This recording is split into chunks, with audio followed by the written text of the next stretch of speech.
Hi everyone, in this episode I would like to show you how to animate a run cycle. This is the type of locomotion that you can see in almost every game. This is also a mechanic that players will spend the most amount of time looking at it. On top of that, when you are applying for junior or intern positions, studios are frequently giving this as a test assignment. So if you ever wanted to work in gaming studios, then you need to feel comfortable with that. Alright, so let's get started. Perfect. So we are right now in Maya, and as you can see, I already imported our character. This is one of my favorite characters. It's a Juggernaut from Dota 2, and also behind him you can see the reference. I downloaded it from the internet. It's super cool because it's energetic, and the runner, as you can see, it's rotated forward. So we're gonna try to replicate that in our animation. Take a look, our character has a sword and runner doesn't, so I wouldn't recommend to download your reference from the internet because it will move differently. I just did that because I'm lazy. And another reason why I enjoy this rig is that everything is separated, so I can just select it and hide it, okay, and focus on one part of the body. Right now we will hide the upper body and focus on the legs. Right, so let's start blocking. Right now our mission is to create golden poses, basically from the reference, and you know, these main stages of the run, so passing position, contact points, and etc. It's gonna be literally, I think, 6 poses. Make sure that the first and the last pose are the same. Right now we can roughly animate, and then later on we can perfectly mirror the poses. Alright, so let's rotate the hips and let's speed up the video. Okay, please remember to work in 30 frames per second because this is the usual frame rate for games. And remember to animate also from the front view, not only from the side view. Somehow people sometimes forget about this.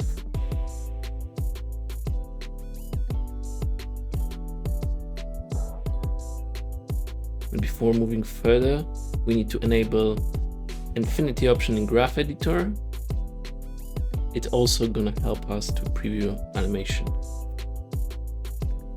Okay, already we can push the animation slightly to make poses more dynamic, more interesting. Especially this one, we can push the leg much more backward to have this nice line of action. And then we can mirror the poses. You can use a separate plugin like Animbot or something like that. I'll just copy and paste values to reverse poses.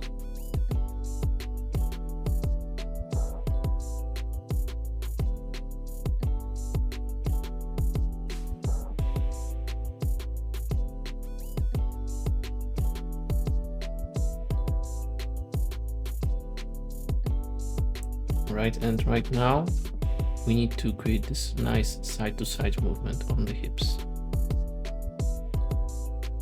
If you are satisfied, then let's go to the Graph Editor and let's clean up the curves. We can definitely fix some of the arcs here, especially on the top and on the bottom, right?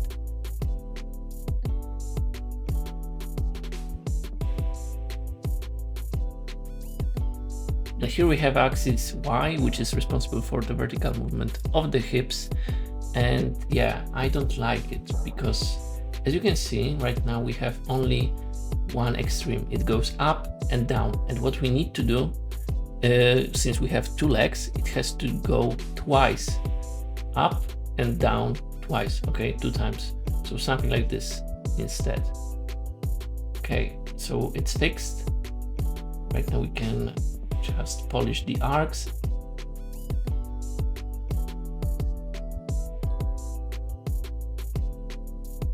And then we can make these extremes a little bit wider, so it takes more time at the top position.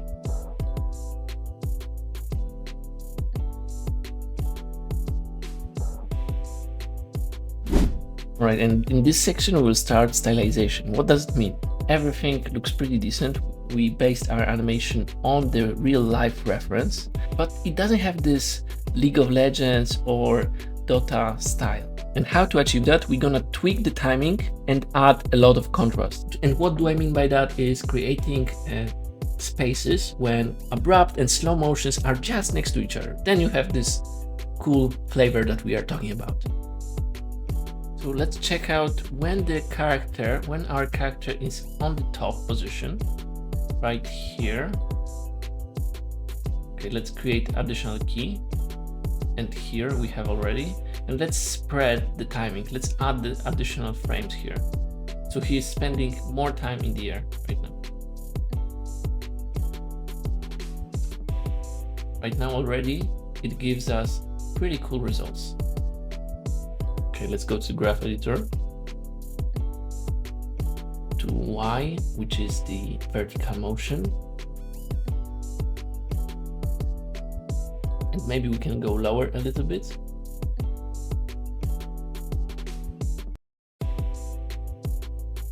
Also, let's fix the curve, because for now it's not symmetrical, and it should look similar for both up and down movements. Okay, for the left leg and for the right leg, it should move the same.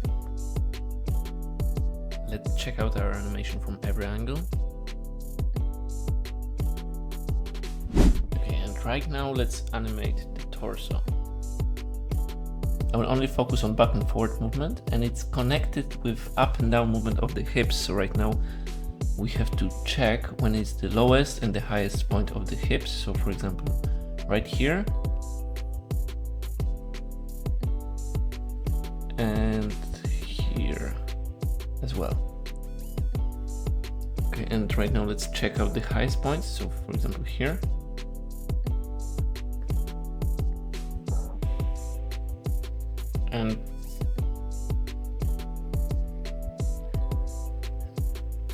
And yeah, I saw that here we have some mistake.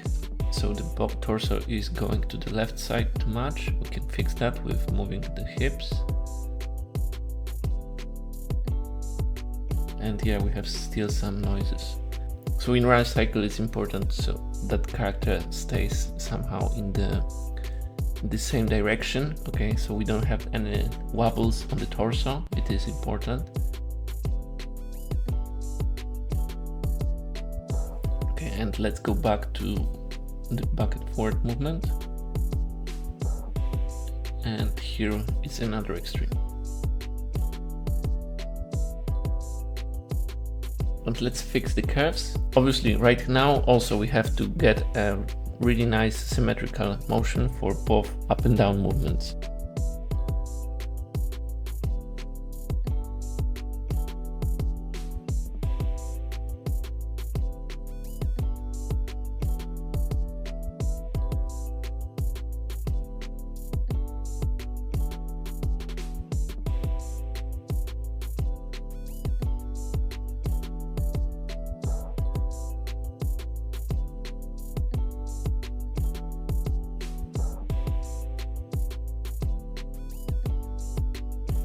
Okay, and right now it looks symmetrical, so it's good to go. Perfect. Let's animate the head right now. So the head should work similar to the torso. It should overlap and react on the torso movement, okay, like a spring. So whenever torso is going down, the head should go up, and when the torso is going up, the head should go down. Although the majority of the movement should come from the neck. Head's supposed to stay horizontally because our character has to focus on his destination.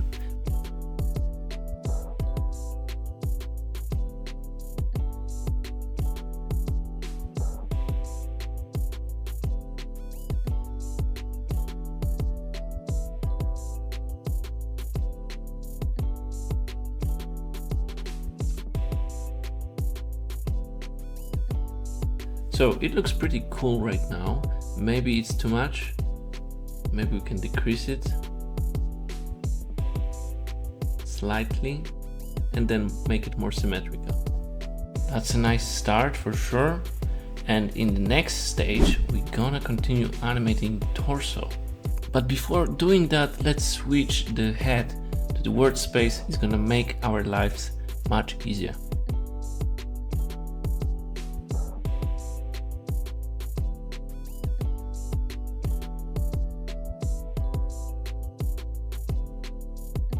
Okay, and right now in this stage, let's create the role in the torso. Okay, this common movement that we tend to do when we run. Of course, it's gonna have to work in reverse to the leg animation. So whenever, for example, left leg is in front, the right side of the chest has to go forward, and so on.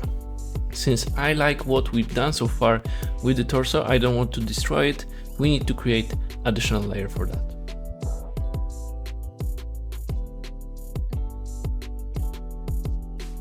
Okay, so let's start. Let's rotate the torso to the left first.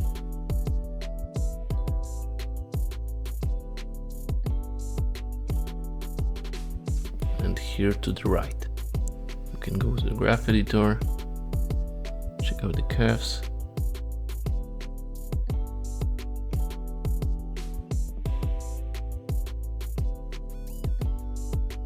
Let's move it and make sure that it goes smoothly with the infinity. And as you can see, it's already much better. And on top of that, we need to also add another axis of the torso rotation. So before it was only like this, and we need to add another one here.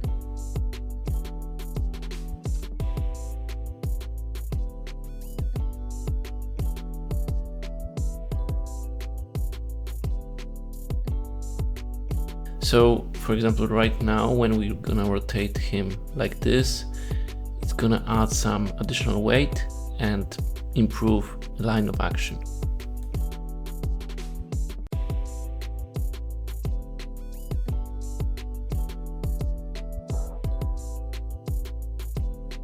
Works pretty well, but we need to go to the graph editor to clean up everything.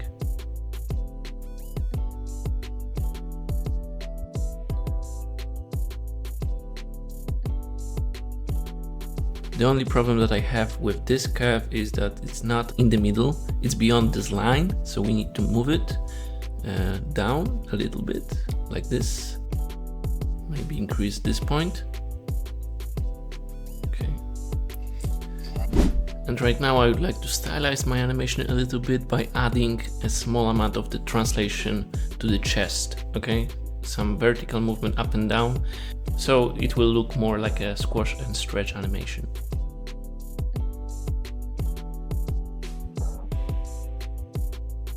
So we need to find the exact moment when our character is moving down, maybe here, okay, and add like one frame of the offset to the chest. And then do the opposite for the squashing. Let's do the same for another side. Right now it has to hold the position, so chest has to go upward.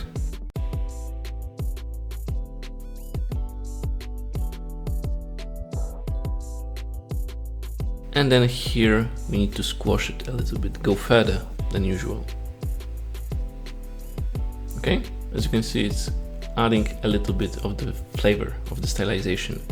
And let's go to the graph editor and let's clean this up.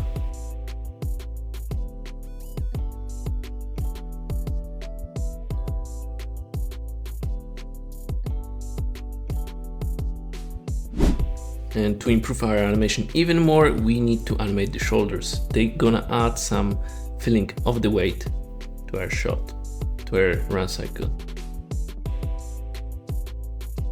So we need to add some overlapping animation, so whenever the character is moving up, the shoulder has to go down the opposite way.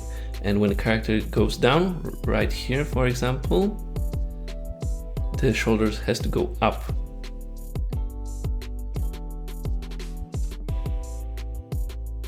And let's go to the graph editor and let's fix stuff.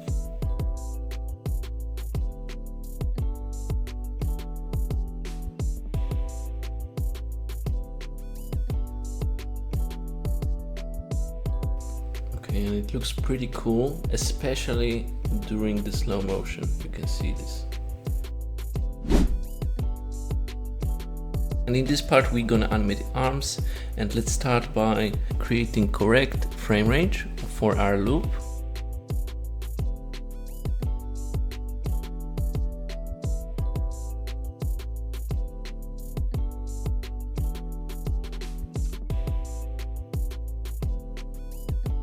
and we need to create just two extreme poses, back and forward.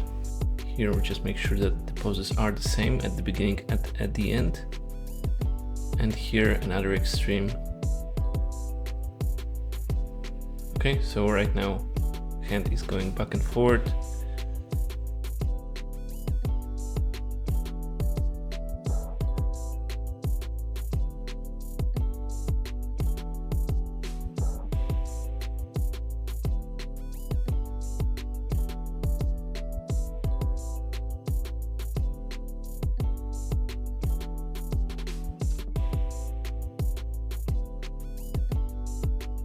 And what we need to do right now is add some overlap to the forearm, which is like the similar workflow that we did already. So when arm is going backward, the forearm should go forward.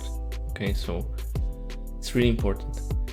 And right now, when the shoulder is moving forward, the forearm has to go backward. Okay, and right now we have this nice arc motion of the arm, of the palm. Okay, let's clean up this in the graph editor, of course, as always.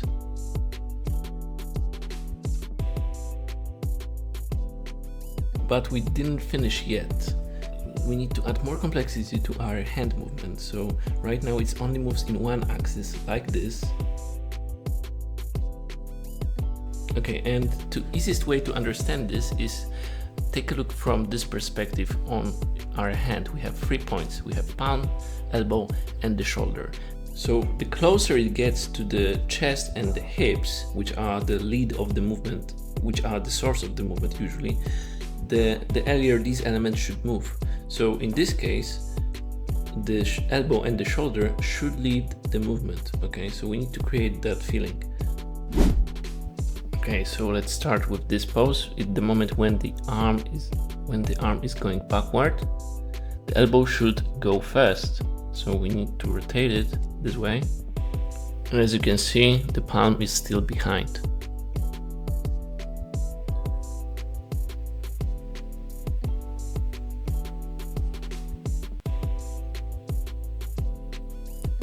Okay, let's copy the poses. Maybe the elbow is a little bit too close to the body, but we can fix it later.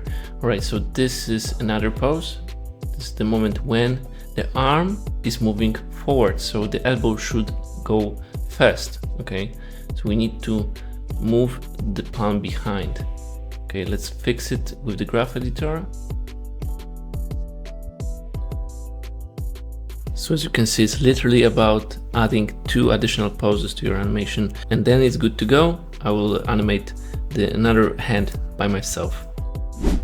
Okay, so I already worked on his right arm with the sword, and as you can see, it looks pretty decent.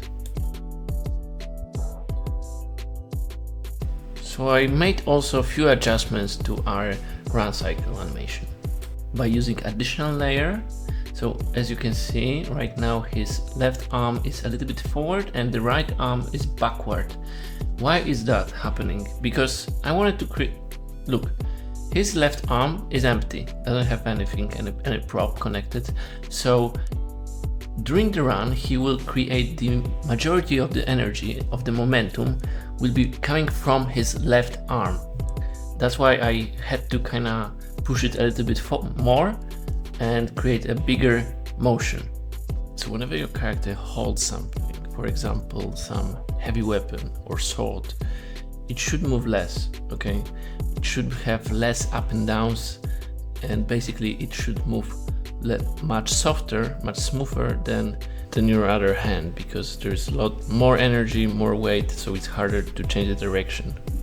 Okay, and right now we can compare how does it look without this layer and with this layer enabled here.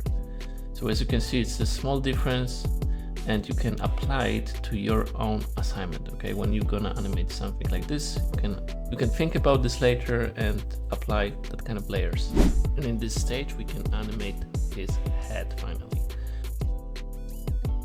So this is the last step, and as you can see, as you remember probably, we had this global space for his head.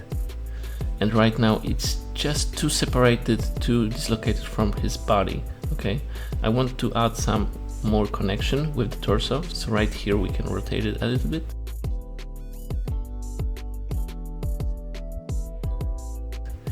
And here also the torso is rotating, so I will just add this small amount of the rotation. We also don't want to move around head too much, just a little bit, okay? Just to add this connection between the body and the head.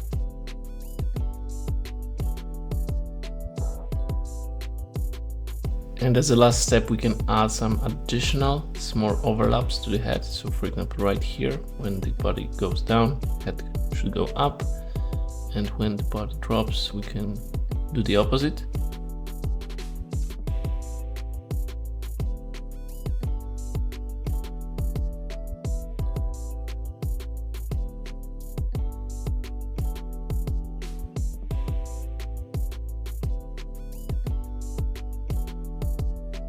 Alright, that's it. Hopefully you liked this video and you learned something new.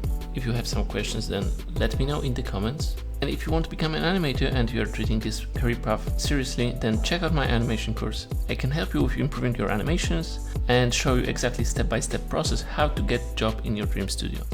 Alright, so hopefully see you inside the course.